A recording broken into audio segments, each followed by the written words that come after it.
particle in a box, simple harmonic oscillator, that sort of things. Okay, so there is a comment. No, I don't know what this sound is. Okay, so before I go to that, I want to revise a little bit of all the principles in one go. I will do that very quickly because you already know that. Because so now what I'll I'll state you all the principles in a fewest possible sentences, and we'll play the game starting from this rule. Because all the did the screen go black? Oh, did it? Okay, let me stop presenting and start presenting again.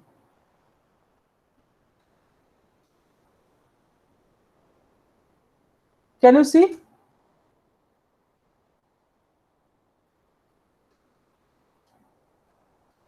Can you see the screen? Somebody Yes, sir. tell me, I cannot look at the chat all the time. Yes, Okay, sir. okay. We can see it. Okay, so I will start by stating you the rules of the game, and basically now we have spent a lot of time to discuss that why these rules are like that. So now I will state it like a postulate. Okay, so now I state it like a postulate.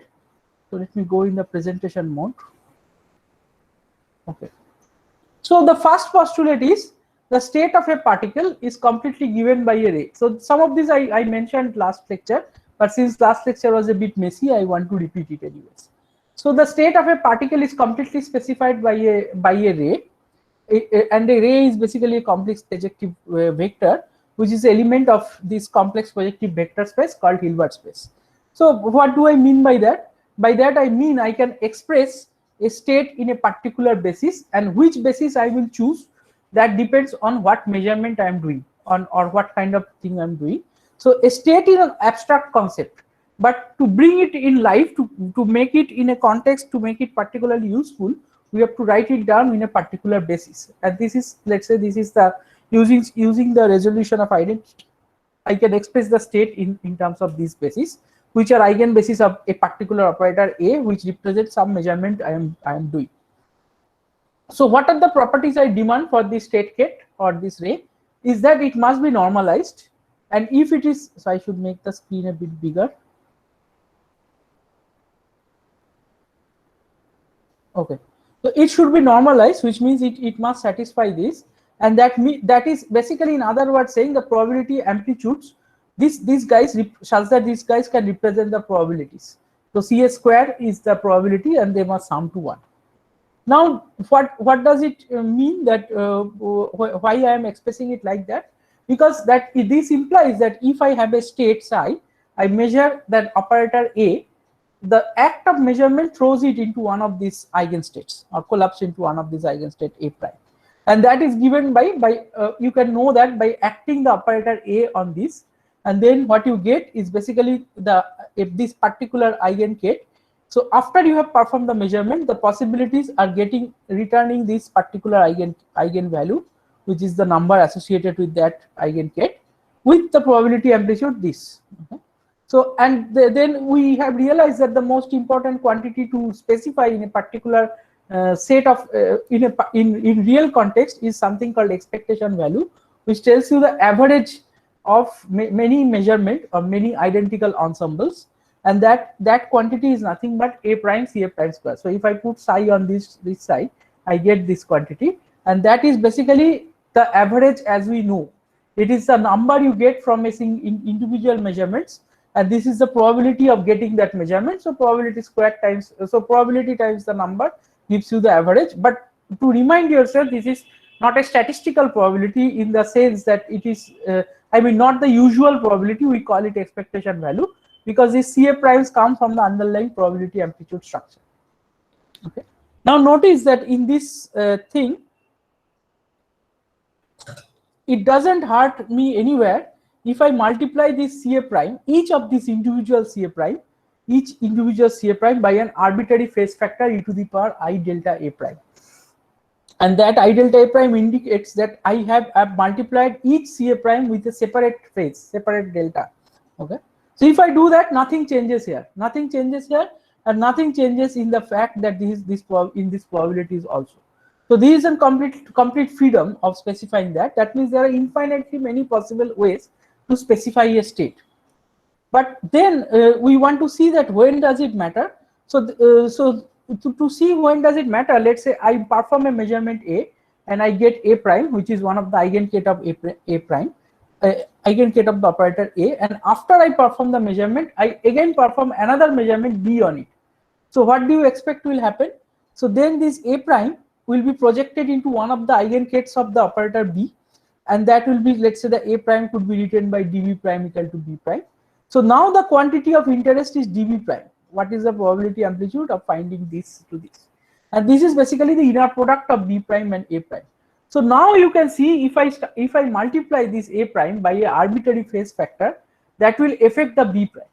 So it doesn't matter what I multiply with it, but the B prime must be something.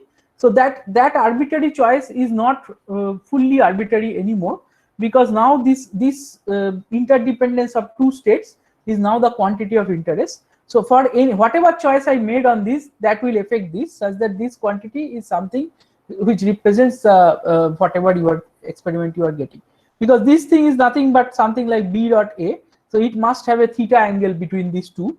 So this angle matters, the relative angle. So now what did I learn from this exercise, this demonstration? That if there are two kinds of arbitrariness. One is multiply by all the states, all the size A prime and everything, all the states possible by a global factor e to the power I alpha. If you do that, nothing changes anywhere, then it doesn't matter anything. So that is already one kind of infinitely many representation referring to one set of states. But apart from that, you can even multiply each state by an arbitrary factor, of e to the power I alpha, and that matter only when two such states are involved. Like when a product of two states are involved, then it starts mattering what you have multiplied it by. So I will come with a precise demonstration of this statement in the examples. So that is the first thing to make you understand. There are infinitely many representation of a state gate, of a state vector or state tray. Infinitely many there are infinitely many state vectors which represents a state. And again, the word state is in quote, because I will explain you in a few moments that the state is not what, when you use the English word state, it represents certain things in your head. This is nothing like that, because it is nothing definite, nothing precise until you measure.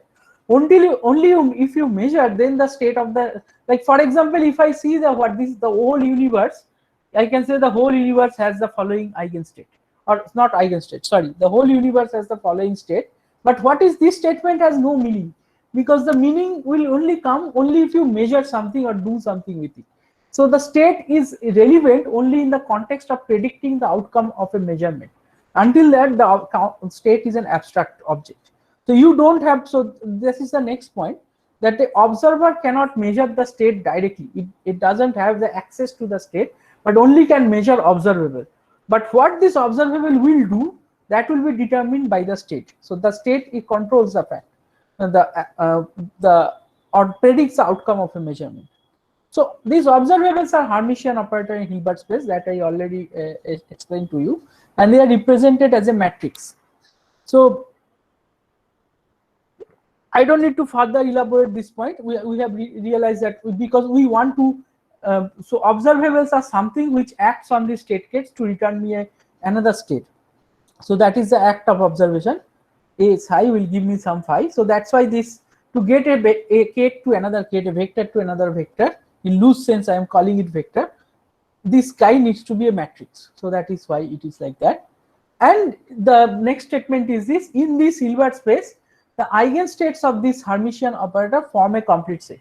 So that is a pure mathematical property, but it is not always guaranteed. But we have seen that if we postulate that, that helps us to explain everything. So that is why we postulated it for in the context of position eigengate. But in many cases, we don't even need to postulate that, because these operators will, if there is an operator, it must, or a matrix, it must have a eigenbasis. Generally, I mean, nice operators, Hermitian operators will have an eigenbasis, and that eigenbasis will form a basis, will form a complete set. So this is straightforward. Now the third point is that a measurement of an observable A return one of its eigenvalues. This is again something we already illustrated. It is to tell you that if we want to measure act A on psi, you can write this psi by expanding it in terms of this complete set of states.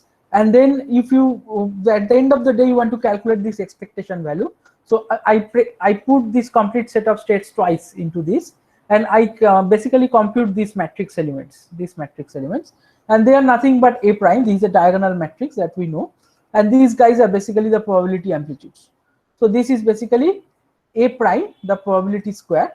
And if I notice carefully, this quantity is nothing but the projection operator. It is psi times the projection operator.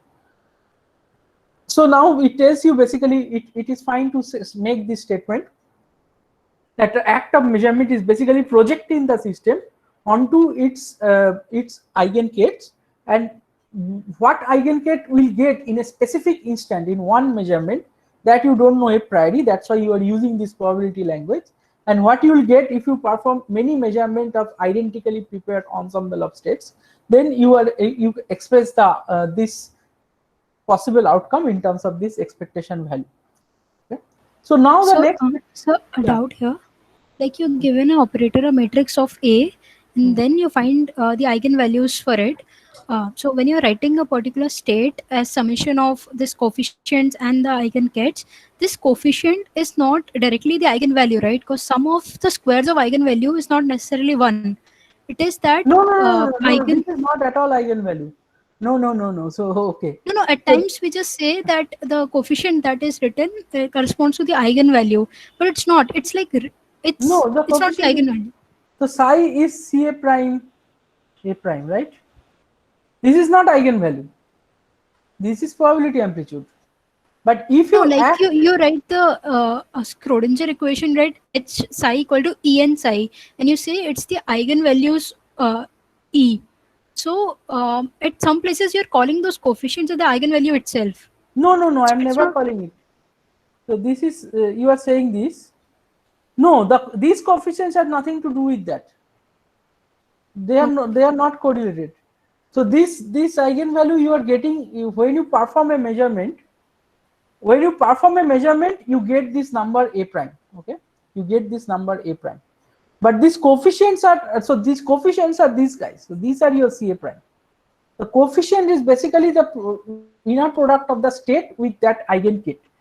But what number you will get out of measurement? So for example, again, whenever in confusion, use this. This is the number you will get out of the measurement. Now, if you perform many measurement, right? If you perform many measurement in SZ, let's say you perform measurement only in plus Z state, then what you will get? You will get plus H bar by 2. This is the number you will get, because if you put in plus Z, but if I say if you do this measurement in an arbitrary state, C plus Z plus C minus Z, then what you will get? Psi SZ psi. Then what will you get? Then you get H bar. So H bar by 2. Then psi is written in terms of this C plus C minus square. You get psi H bar 2 C plus square plus minus H bar by 2 C minus square. So this is the number. This is the eigenvalue, and this is the state. This is the coefficient. This is the probability amplitude, right? So now if this C plus and C minus are equal, then you will get 0. So if you do it, for example, the X state, measure X state over a long time, over many copies of the system, over some ensemble of system, then the average expectation value is 0. But if these two guys are not equal, they are some arbitrary things, then the expectation value you will get will be something else, right? So out here, can we say that H card by 2 will occur with the probability of C plus square and the measurement of minus H card? That is correct. So that's the statement. Okay, that is the statement. Yeah. Yes. So is it clear who asked the first question? Yes, sir. So in general, there is no relation between the eigenvalues and the coefficients. No, right? There is a relation, but the relation is not like that. There is a relation because in the sense because this A prime is an eigenstate of that. So of course, eigenstate and eigenvalues have some correspondence, but they are not directly related. Okay, sir. Yes, sir. Yeah. So basically what happens in a, so that is what I wanted to say. So after measurement, so if you perform a measurement, then the system is in a state which is one particular, in a given instant, is one particular eigenkate of that operator A, and that you get by applying the projection operator, or you can just say, so after measurement this is the only possibility. So now if you want to this is the only possibility. Now if you want to know what is the probability of that, so then you have to project this, then you have to find the inner product of this new state with the original state, and that this quantity is nothing but psi a psi. So then I am doing this so psi a psi, of course when you sum over all the possibilities, but for one instance it is just this much, just this quantity, and then that is basically nothing but the probability. So that is what we already know. So if after I perform the measurement, then you will find it in this state. So if you perform a second measurement, you will find it here only, because the second measurement is basically because it will throw it into one of that eigengates, and it is already in that eigengate. So nothing else cannot happen. If you perform the same measurement of the same operator, okay, and if you perform the same measurement for a different operator, then again it will be a different thing. And again, as we have understood this, that if you perform the same, and uncertainty principle comes as a corollary to this, because now you say if you perform the second measurement of an operator which commutes with that, then it will not change, because the second operator's eigengate is of course the same thing. But if you perform the second measurement with an operator which doesn't commute, then it will project into a different state. So if this is my starting state, this is my, after I perform the measurement, this is my state. Now I perform a second measurement with an operator B. So then it will project it one of the B state. So that will give me all the possible B outcomes. And after I do the measurement, I will find into this state CA prime, CB prime, B prime. Okay. So this is the possibility, and that is where the uncertainty principle automatically enters in, because we know if two operators are non-commuting, for them you have this kind of relation, and that tells you what is the uncertainty relation for two non-commuting operator. If they are commuting, then there is no such inequality. Sir, out here, can we say that the operators which commute have the same eigenbasis, and that's why they are commuting? And that's why. Oh, that's the statement. That's the statement. Okay, sir, got it. And there is this statement of CSCO, so which is basically commuting set of complete set of community observer, and that comes emerges from this picture. So the basic statement is this, and from there everything else follows. Okay. So now I am giving you the whole gist of quantum mechanics into the fewest possible sentence, such that if you understand everything written in this slide, in this particular set of slides, then you understand why this is true, how they are coming from, all the things that is needed to start solving problems. Okay. And I'm going a little fast over this because I hope you know all these things now. It is a revision. Yeah, somebody was saying something. Something out here. So in the assignment, you gave the transformation, like unitary transformation thing of the changes of basis, and we did that. But out here, I'm saying that like this idea came up right now. Can we use that matrix, the change of matrix, to get the commutation between A and B? Because commutation of A and B only happens whenever there's a change of like whenever they're so that is right. We can get. So how can we get it? Yeah. Could you just give the mathematical thing? Yeah. So for that I have to go back into some lectures. So maybe I will give it to you separately in some office hour or something. But this is already discussed in one of the previous lectures. Yes, sir. Further, so if I have a particular basis B, and if I have a particular basis A, which is corresponding to this operator, this corresponding to this operator, then how will I go from this basis to this basis? Okay, that is the question you are asking. The precise prescription, No, sir, I'm not asking like, I know this. I'm just saying that I know this. Okay, I'm just saying that can I use the matrix U to get the commutation of A and B? That's what I'm asking. You can do that. You can by all means do that, but these are not always practically easy to do. So we will see examples of that. We'll see plenty of examples where I will ask you to do in some simple cases, and we will also see where exactly the difficulties arises. Okay, but yeah, in principle you can do that. That is my point. Okay, now all the statements I made till now can be extended to infinite dimensional Hilbert space. So this is just so all these statements I made till now had no reference to the how big is the Hilbert space or the nature of the Hilbert space. It just tells you this is an abstract way. If these relations are true, then all these statements are true. But now all I wanted you to convince you with an extra emphasis that this is all true for infinite dimensional vector space and continuous observable. For example, we have written that for position eigenket, there is something called a position eigenket, even though we cannot fully prove that because it is infinite dimensional. So we postulated it that this must form a complete set of states, and then we expressed an abstract kate in terms of this, expanded it in terms of this, and because it is continuous, we use this integration notation. And we identified this infinite dimensional complex numbers. This complex number which takes a value at every point of real line. We identify it as an infinite dimensional vector and called it the wave function.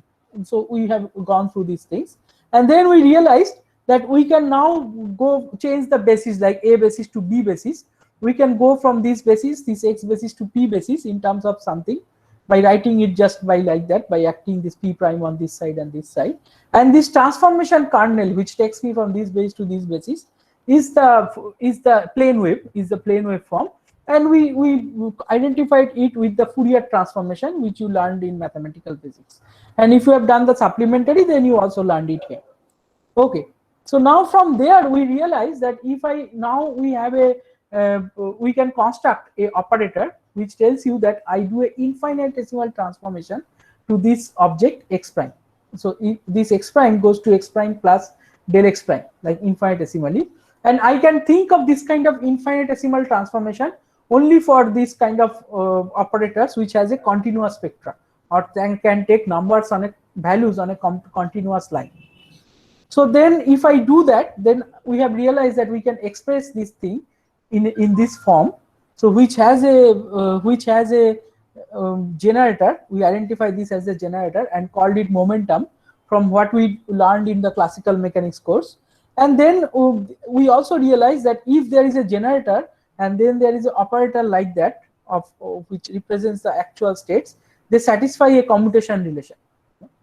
And then we also further learned that if I know the form of the operator x, I can know also the form of the operator px, and that is basically minus I h bar del x in the x basis.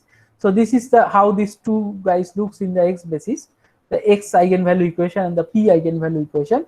I can equally go to the p basis, where the p operator looks like just some multiplying by a number p on the wave function psi p, and x look like I del p. So these are like completely equivalent thing.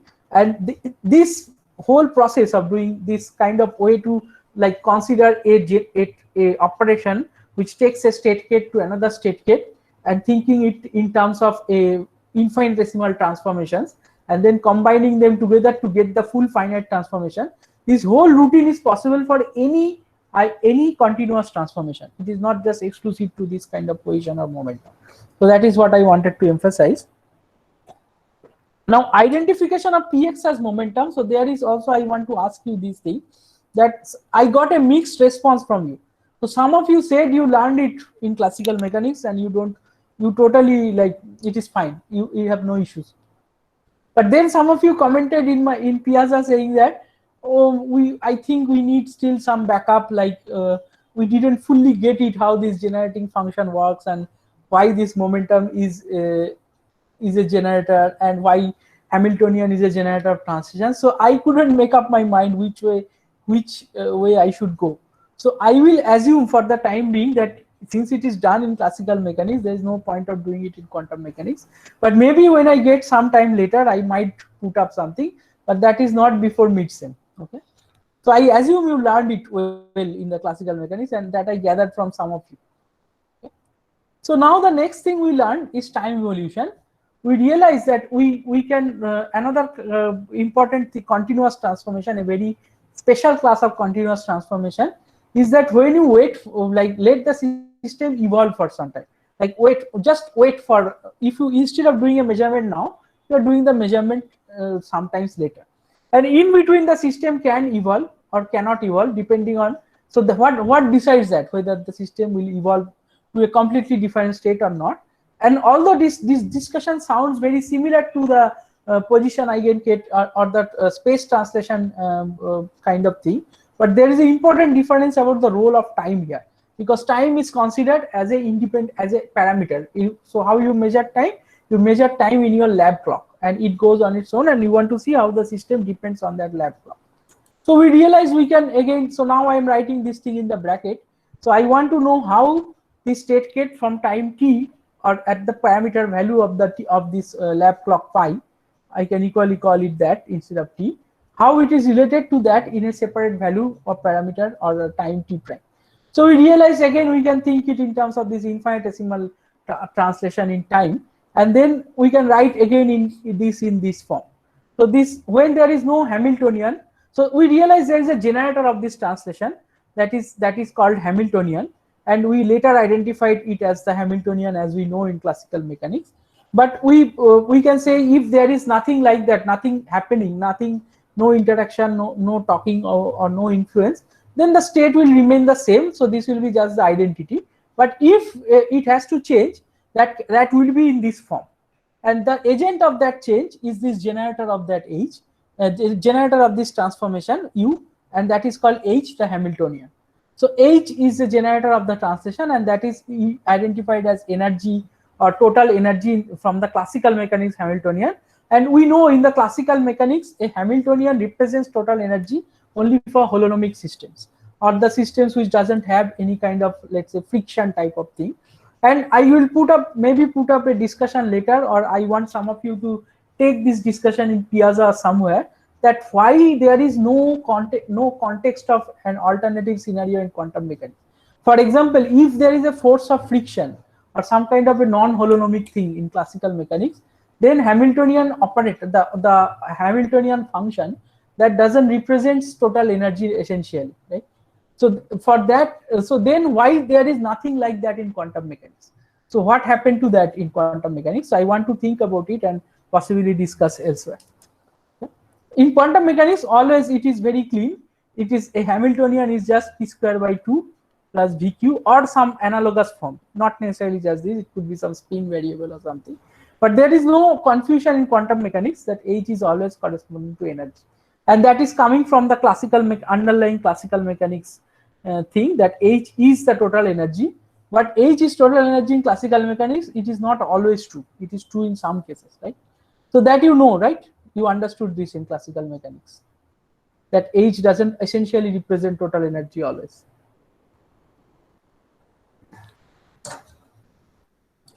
Hello? Comment? Are people around? Am I audible? I don't think we have seen it other than total energy. Oh, you have not, have you studied, came across this word, holonomic, non-holonomic? Yeah, that we have. Then, only in context of constraints per se, for general conservative systems and things like that we have. Yeah, so non-conservative systems especially. So non-conservative, okay, so maybe we will discuss this at some point of time later. But let's just consider that it is always like total energy, like, and that comes from classical mechanics. And the special cases where it is not total energy, that context doesn't appear in quantum mechanics. Why? Keep in mind this question, try to think about it and remind me later to discuss it. Okay. Now I don't want to mess with your head with these subtle things. That will become another like non-technical, well, it could be technical, it will be a side discussion. Okay. Sir, one thing. Yeah. Sir, yeah, while I was reading the, what you say, the Sakurai and everything, they just come up with the, like the, what you say, translation operator J equals to 1 minus I k dot dx. Okay, they never said that how they come up with that. That is why, but that is why I said how they come up with that. I didn't know the Sakurai. Yeah. That's why even after your notes and lecture, it wasn't totally clear. Okay, so the thing is that like we have certain postulates about the translation operator, and the what you say 1 minus ik dot dx actually follows, yeah, like fulfills all Yeah, of so them. I didn't no, that is exactly why I was not following Sakurai, because Sakurai kinds of drops it, saying this Yeah, is it. yes, sir. That is exactly the approach I don't like to take. So I didn't drop it like that. If you have followed my lecture, you will Yes, sir. see I have used this quantity, right? Yes, sir. Yes, I sir. expressed it like that. So then I came to the realization that because d dagger d has to be 1, d has to be anti-Hermitian. Now, anti-Hermitian operator doesn't mean anything in quantum mechanics, because you will not get you cannot identify it with a observable, right? Because it has imaginary eigenvalues. So you Yes. want to identify, because now you have a matrix, you have an operator, right? And this operator, you want to make sense of it physically. So that is why you are writing it as some ik. Okay? So now the k is Hermitian. Now this makes sense. K is a Hermitian operator. Now we want to identify this k with which Hermitian operator. So that you get from classical mechanics, that it is momentum for if the d is space translation, and if d is time translation, it is Hamiltonian. Okay. Oh, So was this point not clear in the lectures? this part was like kind of clear. Like Yeah. this part was like not totally clear, but kind of clear. But the thing is that after that, yeah, the application of Noether's theorem was a bit tricky. Like No, that but part. I didn't use that part. I didn't use any in- Noether theorem in this context. no, But sir. From Sakurai, and the like entire like the classical mechanical thing. Like we know that the, yeah, what you said, the canonical transformation and all, and the, yeah, we know the canonical transformation only. We don't know the Noether's theorem, so the bridge wasn't totally clear. That's what I'm saying. okay, so yeah, so maybe I'll make some thing later about the bridge. But right now, just know that this happens. Just take a leap of faith, and just trust that it happens. But I will try to make it clear later. Okay. Right now, it will interfere with this lecture. Okay. Okay, but I always notice that when I try to teach in this approach, that in my lectures, that I don't just drop it, right?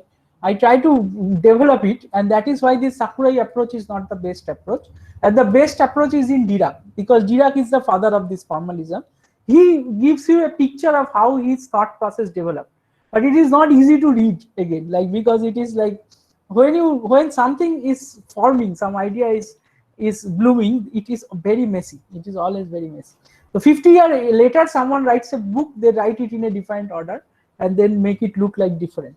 But when the first person does it, they does it in a very messy and different way. Sometimes even the first person, when they write it in a way that not essentially the same way they got it, but they write it in some way where you look like you, if you look at read papers, you will see somebody first drops the solution of a very nice compact result. Then you say, oh my God, what a genius.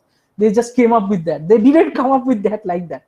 They came up with that in a very dirty, messy way, but then they write in a way as if they just got it. It looks like a genius. So that is the genius way is the Sakurai way, but the actual way is the Dirac way. Okay, that how you are developing it from scratch. Okay, is this point roughly clear? And then of course I didn't clear it at the technical level, that why how it relates to the Noether's theorem, but I will tell a little bit about it today. Today only I'll talk about it a little bit. Okay. Yes, and one more question. So in one of the lecture slides, like lecture, yeah, L6, you have written one assertion. The assertion says that any symbolic relation between the KED, brass, and the dynamical variables must remain invariant under the displacement of every symbol occurring in it. What does actually it means? Could you Yeah, just so say? actually that means that if this is again a statement which I wanted to clarify as much as detail possible. So let's say the translation operator is what? Let's say I do some measurement here. I do a Stern-Gerlach experiment here, okay? And then I take that Stern-Gerlach experiment, give it a displacement. So let's say this is your lab and this is my lab, okay? This is my lab, okay? So now I take this whole Stern-Gerlach experiment from your lab to my lab and I do the same experiment. So what I try to say is that if in your lab psi is equal to 1 by root 2 plus z plus 1 by root 2 minus z, in my lab it should not change. Okay, so that is the meaning of that. This kind of interrelations should not change, because all I have done is move the setup from here to here, exact identical copy of that setup, right? That makes sense, right? Could you say repeat once more? Yeah, so what I'm trying to say that, let's say I'm doing an experiment in your lab, okay? So that experiment is there, you are doing this lab, and based on the experiment and everything, you realize that your systems have certain relationships.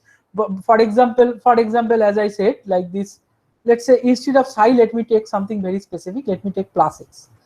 So plus x is 1 by root 2 plus z plus 1 by root 2 minus z. So that is something you got in your lab, right? You know that explains your experiment. Now, if I transform, if I take the whole setup, the whole everything there without any alteration, I translate that. So your lab is at position x, my lab is at position x prime. If I translate it here, right, without any changes, so then I expect these interrelations to not change. I want in this lab also that plus x is 1 by root 2 plus z plus 1 by root 2 minus z, right? So Okay, this is so- the assertion. This is the kind of assertion I'm talking about.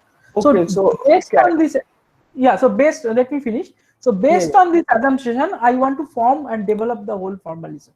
That is how I formed it, and this is also true for time evolution. So if I have a system and I don't do at all anything to it, so there is, by at all not doing anything means I just wait. I just, instead of doing a measurement now, I do it 5 minutes later. The time translation. So then my physics should not change. My physics should not be dependent on that. Now, if I have something into it which is causing it a change because of this Hamiltonian, then it will of course change. But if that nothing is causing that, then it is just an identity matrix, which means nothing will change. Okay, so that is the point. Sir, so can we say that the bracket z and x can be anything, but like can be measured in something specific, but the relations will always Yes, be that is the constant. point. That Like is exactly the point. so The like interrelation is constant. The dimensions change, okay, sir, unchanged, got it. unless you do something special. Okay, sir, got it. But all you did here is shifted the apparatus from here to here, nothing else. While shifting, you might have messed up something, then things will change. Okay, so that is the sanity, that is the faith in, like, if that doesn't happen, then you will see, oh, there is no law anywhere. Then it will be a completely defined physics. Okay, so now then we further realize that if we know the problem of time translation or the time evolution, I will call it time evolution, that is the more natural language. The problem of time evolution now boils down to the problem of finding the eigenvalue equation of this Hamiltonian operator, that we also discussed in great length. So if you know the solution of this Hamiltonian equation, then you can express this time translation or time evolution of a state gate as nothing but as a phase factor, okay, as a phase factor to this, and that is multiplying your probability amplitude. So at an individual level, this CA prime, so of course that implies, so what does this imply pictorially? It implies that there is a phase factor associated with each probability amplitude. It is nothing but a phase factor because its amplitude is 1. And that phase factor, with time passes, this phase factor keeps moving dynamically. And they move at different rate, at different state, at different eigengate. So that is basically the picture will be this, there are these phasors, they are moving in a circle, and they're moving in a circle at a different rate at different time, depending on what is the energy eigenvalue or what is the Hamiltonian eigenvalue.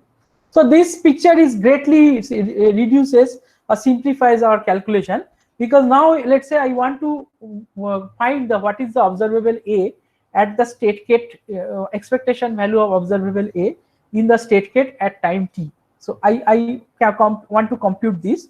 So then I plug in this time translation operators here and here, and then I put the resolution identity, and after some steps of calculation, it reduces to this. This is all done before. I'm just repeating, so I'm not repeating all the intermediate steps. So this becomes just the does the probability amplitude of finding this operator in this state, this eigenstate of the Hamiltonian, that is J and J prime, this product of this, a factor, a phase factor, which is basically e to the power it by h bar, the difference in energy eigenvalue between those two states, and the matrix element of the operator A in the eigenstate of the Hamiltonian operator. Now we of course know that if they are commuting, then this guy is a diagonal element, and you trivially know that because they have the same eigenstate. But if they are not commuting, you have to do one more step of algebra, which is basically by plugging in the commutation of this, the eigenstates of this operator A. So now this is diagonal, but then these two extra factors are there. So this, we learned all these concepts of, like, if the Hamiltonian is trivially in this state J prime, which is an eigenstate of this, the operator, the A you are measuring is a simultaneous eigenstate with the H, then these are represent some stationary states. And otherwise, because the only thing happens here is you can trivially get these results. So and to see that result more clearly, we have subscribed to this Heisenberg picture, where I write down this this expectation value psi prime t a psi t in this form. So where I am I am taking away all the u which enters here inside a operator called AH. So I don't need this u here. This is just A. This is just A. So this AH basically contains all the time evolution. So now starting from here, I can write a differential form, which is dAh dt and commutator of AH. So that tells me if this AH is commuting with this operator, this dAh, this operator has no time evolution. So that means this is the stationary state. This is the expectation value is in the stationary state. And again, we further realize that this picture can have a correspondence with the classical mechanics picture, because we know in classical mechanics the time evolution of a dynamical variable can be written in terms of a Poisson bracket. And this Poisson bracket, even though that thing is completely different from this object, there is a structural similarity between these two. Because here, if you say that a Poisson bracket of a particular dynamical observable is vanishing with the Hamiltonian, that guy doesn't change with time. That guy doesn't have a time change, and that is basically that from there you can relate it to the Noether theorem and all that, which will become a separate discussion. But this correspondence tell you a lot of things. This tells you, if you know the classical form of equation. So from here you can get actually also the standard Hamiltonian equation, del H del P. So this is plus sign. P dot minus del H del Q. Because if you put Q and P here, you know this Poisson bracket can be computed to be del H del P, and P for P can be computed to be del H del Q. So this single equation encompasses the entire Newtonian dynamics, and this single equation has a counterpart in quantum mechanics, where you change this Poisson bracket by a commutator and divide it by IH bar. So this correspondence tells you to identify this guy. So because you started from here and obtained this, and this H, which you are so far calling the generator of time translation, you can identify it as a Hamiltonian. So that is the simplest way and the quickest way to see that why we are calling it Hamiltonian. But there is of course a more sophisticated way to do that, which I'll do at some point of time later. Sir. So everything is clear till now? Yeah. Yes, sir. Sir, out here, first of all, the last statement that we get in terms of Poisson bracket. So we say that the dynamical system is, like what you say, the translation is happening in three bases basically: the X, the P, and T. And therefore the X and P is represented by the Poisson bracket of A, and then one dou A by dou T. Wait. What did you say? Can you repeat the last sentence? I'm saying that while calculating dA by dt in terms of Poisson bracket, so we have three translation thing like X, P, and time. Okay, so yes. the total the proper differential dA dt comes in A comma H Poisson bracket plus dou A by dou T. That terms comes, and in the Heisenberg equation up at the top also, it is one dou Q by dou A by dou T term comes in. So in both of the cases, dou A by what you say, that so term why is missing. am I ignoring this, right? Yes, in both the cases, like in the Yeah, so the Heisenberg reason equation also. I have assumed here that this dynamical variable is not explicitly dependent on time, and that makes sense in most of the cases. So this dynamical variable is dependent on Q and P, but Q and P are dependent on time, right? So the Yeah, yeah, yeah. dependence of time of this guy comes from the dependence of Q and P on time, and there is no explicit separate dependence of time, and Sir, that but makes sense for most physical system. But for mathematical purpose, you can keep it as a separate parameter always. yes, sir, but we don't see that all the time No, because you the thing don't see that all the time. yeah, even in quantum mechanics, right? So because if I just leave that part, I can't get the uncertainty No, principle. that is not true, because in quantum mechanics, whenever you can write something in terms of this position and momentum operator, then all there is no explicit time dependence of the operator, which doesn't come from the position momentum operator.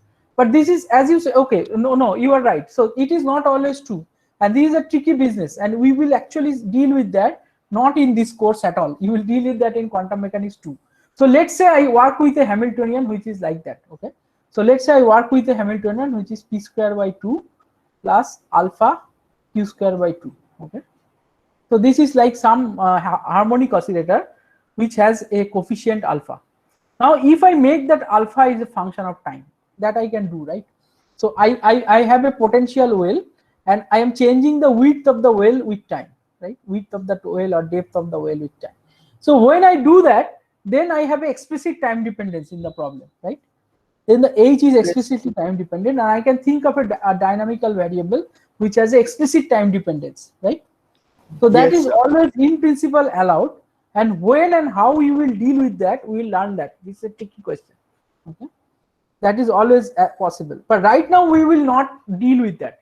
Right now we will deal with a problem where it is p as a function of t square by 2 plus alpha, which is q function of t square by 2. Okay. Yes, sir. But the Yeah. thing is, that yeah, how to say this? In Griffiths, they actually do the yeah, what you say, the uncertainty principle of energy and time. Okay, So this is that yeah. So yeah, I yeah, want yeah. to So very how can you explicitly mention explain? this. I understand. So I didn't discuss that yet. I will discuss it. So yes. Okay, So okay. if time is a parameter, okay. If time Yeah. is a parameter, then how to make sense of energy time uncertainty? It's a very important question, and I have not dealt with that yet. That is part of my agenda. Sir, Okay. till now we are treating time as yeah, a parameter itself, right? Yes. We are not. Everywhere. Yeah. Time is parameter. So that discussion is going to get a little tricky. That's why I have postponed it. If time is not a parameter, then why you have a energy time uncertainty, right? If time is a parameter, because we were getting all this from this operator structure. So that question, I'll come back to that. I have not discussed it yet. It requires some a full length discussion. Okay. Okay. So do you feel that your all questions are roughly answered, or do you think that there is of course something is not answered, but I assured that it will not be ignored. It will be discussed at some point. No response. Are people out of connection? Some people are complaining out. Am I audible and visible? Yes, sir. Yeah. So Adil, so is are your questions are roughly answered except the one where I said the energy time uncertainty? Yeah, yes, sir. Till now it's Yeah. clear for me. Yeah. So the energy time uncertainty, I will discuss it. It will be a separate full length discussion. It's a tricky thing.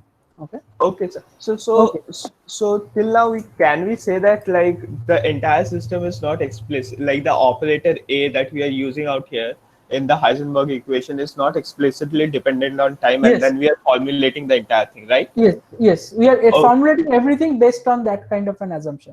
And when okay. that happens, it becomes another extra tricky business, which I will definitely come, and I will So express. I will discuss it schematically here, but the full formulation will come later. so basically we are just saying that yeah, what you say, the total one of the system is conserved, right? Mm. So what is conserved of A? That's what I am asking. Like if H is not dependent on time, we can say that okay, the No, entire A energy. is so A is an Oh. arbitrary operator. When Yes, A sir. is conserved, that means this derivative vanishes. Yeah, yes, sir. But the thing is that if I say it in the classical formation, we say that whenever time is conserved, like sorry, No, time is constant, something is conserved. Is that the similar situation out here? Because we are drawing the motivation from the yes, Hamiltonian it is formulation. similar because in classical mechanics, we always say that something is conserved means something is conserved with respect to time, of course. So, for example, this Poisson bracket can be not only developed in terms of this. You can always have this Poisson bracket. For example, what will I say? Some operator A and let's say Q. Okay. So what does this mean? So this means del A del Q del P del Q plus del A del P del Q del Q. Okay. So what is this quantity? Sorry, it is minus sign in between. Okay. So what is this quantity? This quantity is basically minus del A del Pause. Q. This quantity. So this Poisson bracket is telling you that if this Poisson bracket vanishes, then it tells you this quantity doesn't have a momentum dependence. So it is invariant with respect to a P transformation. So for example, if I compute AP, this is basically del A del Q. Okay, del A del Q. So this tells you a position invariance, a space translation invariance has a generator which is momentum. Okay, that is the equivalent statement. You know this, right? These things are you know already. That starting from this Poisson bracket formulation, you can get the Noether theorem statement, right? Sir, actually, we don't know the Noether's things. That's why the Oh, problem. okay. Yeah. So the Then wait a minute. we know till part like how to calculate the Poisson bracket and all. Yeah. So Till that. then you will learn it. It will come. Yeah, so it will come. So don't worry too much. It will come at some point. So let me spend. I think very few minutes are left. Almost nothing is left. So let me tell very quickly about the correspondence between classical and quantum mechanics. So this lecture entirely went into describing the setup. Okay, but I think it was worth it. So there is this correspondence between classical and quantum mechanics, which we now understood. In classical mechanics, the state of a system is given by this, given by this set of Q and P, and that completely specifies the state of a system. And the state of a system is itself a measurable object. You can measure the position and momentum. But in quantum mechanics, again, I am using the word quote unquote state. Think about a little bit. The word state always gives us a picture of something a particle is in, and then when you measure it, you know what it is. But in quantum mechanics, nothing like that happens. So actually the English language is not adequate to describe that. We are referring to the word English language, referring to the word state in English language or any other language, some equivalent word, because that is the closest thing we have. But when I say state, it encompasses to something, to some object, that there is no correspondence of that in quantum mechanics. Because before we measure, it is not in any of these things. It has no meaning. Only after you measure, you project it into something else. So there is a serious difference between state, the word state in classical and quantum mechanics. They don't refer to the same thing, but we have only one word to describe both of them. Actually, one should have invented some new word for this, but language didn't evolve. Okay. So in quantum mechanics, the again quote unquote state is given by this object psi t, and then the actual observables are the dynamical variables. And the dynamical variables are basically operators or matrices. And we know that even the state variables themselves satisfy this kind of relation in classical mechanics. Here the dynamical variables satisfy analogous relation. So that's why the machinery of classical mechanics can be transported to quantum mechanics just by replacing this guy by this guy divided by IH bar. But the actual state of a quantum mechanics, again state, whenever I state, I put a big quotation. Okay, actual state is not this guy, but here the actual state is this guy. So the classic state itself is a classical word, and as I said, our language is developed for a transactional region, for the world we directly experience, not for this kind of meta level things. And actually, for meta level things, of course, people always invent languages, but one probably needed language, a word for this in quantum mechanics, because there is nothing like that. Anyways, so now we realize that the classical dynamical variables satisfy this kind of, you can get the classical dynamical equation of motion for the equation like this, and the analogous quantum thing you can get like this. And again, when you perform measurement, so you can write down this kind of a thing. So performing a measurement, you will talk in terms of expectation values. So these expectation values satisfy this relation, and this has a direct classical correspondence because expectation value is a number, a simple real number, and this idea is called Ehrenfest principle. I will again cover this thing in a little more length in some pre-recorded lecture, but for the time being, for keeping in mind there is mid-sem ahead and we want to do a lot of examples, I don't want to go into this these finer discussions. But I can just tell you that this expectation value satisfy the same relation as the classical mechanics. So, but with a big difference, because this is not a Poisson bracket, this is a commutation relation. Okay, so the measured quantity are basically A average, X and P. Somebody want to say something? I can Yes, sir. Yes, so one more thing. So while Yes. we are doing the while we are describing the translation operator, we are getting it as 1 minus I dot k dx. Okay, and in that k we got, first of all we got the momentum thing, and then we got the energy by time thing. So in quantum mechanics, can we say that there can be another form of k where it doesn't have any analogous to the classical mechanics, just like Yeah, spin? they are everywhere.